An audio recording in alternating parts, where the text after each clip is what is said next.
Okay, introduce yourself. The latest thing was... Okay, my name is Mimi Steele, and I'm with the SF Bay chapter of the Citizens Alliance for Property Rights. We've been following what's been going on with One Bay Area / Plan Bay Area for over 2.5 years.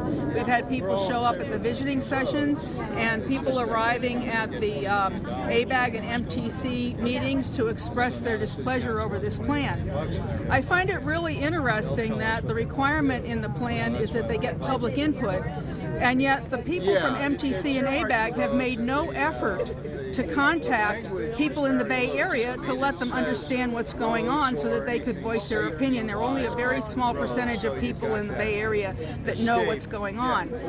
What's really ironic is that if you asked about something like the Blue Angels coming for Fleet Week, it would be all over the Bay Area. Everybody would know about it. So what's really happening here? What's really happening is they understand that once people really know what the impact of this plan is going to be, they would not support it. And there would be such a large public outcry against it that there would be no way that they could pass the plan. So their strategy has been to keep the information on the plan really limited to select groups of stakeholders that have a vested interest in seeing the plan approved.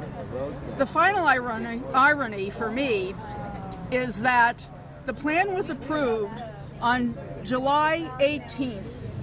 That was the same day that Detroit declared bankruptcy. Who would have thought in the 1960s that Detroit would end up the way it has ended up?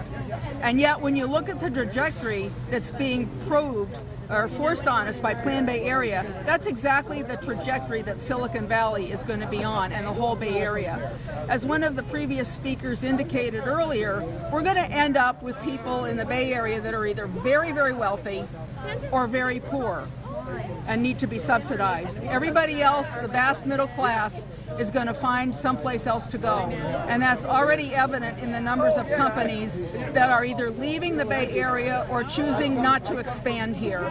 Thank you very much. I hope you'll get involved in this and help us fight this draconian, top-down, Soviet-style, central 25-year plan. Thank you. Yeah, wait a minute.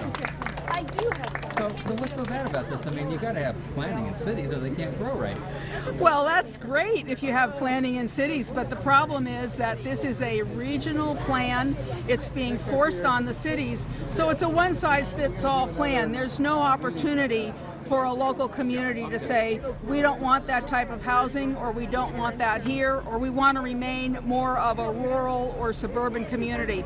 According to this plan, every single town has to take a certain percentage of high-density housing, and that percentage has to be near mass transit. So it's really a fallacy to say that there's any local control in this. The only local control that the city councils have is to approve what the regional people are telling them to approve. If they say no, they lose their funding. If they say no, they can be subject to lawsuits. So it's really a very bad deal all around. Well, I mean, when you think about it, isn't the cookie-cutter approach to cities, isn't that actually good? Because, you know, everything turns out the same and it's more efficient, one set of plans for everybody. I mean, right? That sounds an awful lot like the old Soviet Union. I mean, in this country, we used to have choice. We had choice about where we lived and what kind of lifestyle we wanted to have, whether we wanted to drive a car or take public transit. This is going to prescribe your options so that there are going to be very limited options, and most people are probably going to be forced either politically or because of finances to take public transportation and live near mass transit. The other component of this is they are severely restricting any kind of development that can be done in the rural areas. We have vast amounts of property in the Bay Area that are undeveloped and are going to be permanently put in these priority conservation areas so that there can be no development. So basically we're going to become, it's going to be a bunch of human kennels near mass transit. Okay, well, I mean, let's say bicycles, for instance. Aren't bicycles good? They keep you in shape, they're good, they don't pollute the air. Isn't that a good thing, bicycles? Oh, it's a great thing, but they're not terribly practical in terms of a means of transportation to work. And so what we're doing is we're spending a lot of money that's actually coming from roads, gas tax money, and we're diverting that money away from any kind of road improvement and into bike trails that really aren't adding anything to the commute. I mean, there's a lot of places where bike trails make sense if you want to do the rails to trails kind of thing and you want to go biking on the weekend. I have no problem with that, but the problem is they're trying to force this into the urban areas. The other side of it too is when you're in this kind of environment, it's very dangerous to have the bicycles mixed with the traffic. And what about the mother and the kids? Well, that's the other side of it too. I mean, we have a little cartoon about the suburban mom, and she's driving around in an SUV with her kids and all of the stuff, trying to get to the soccer game or piano lessons or whatever.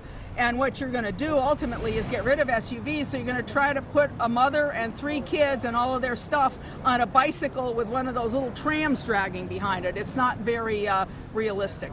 And you know, I guess that's the other point of this. This is really a utopian plan. This is somebody's elite vision of how we should live our lives. And they're trying to dictate to us what they want us to do. And they cannot stand the idea of the free market, because the free market would offer too many choices and it wouldn't comply with what they want. If in fact this is a plan that everybody wants, then the regional people should back off. They should let the free market determine, and then they should be responding to what is happening to develop the roads and the transportation systems that support what the people want. We've got this back end forward, which is they're dictating to us how people should live and work, and then we're just supposed to respond to that and roll over like sheeple. Wow, thanks very much. Thank you.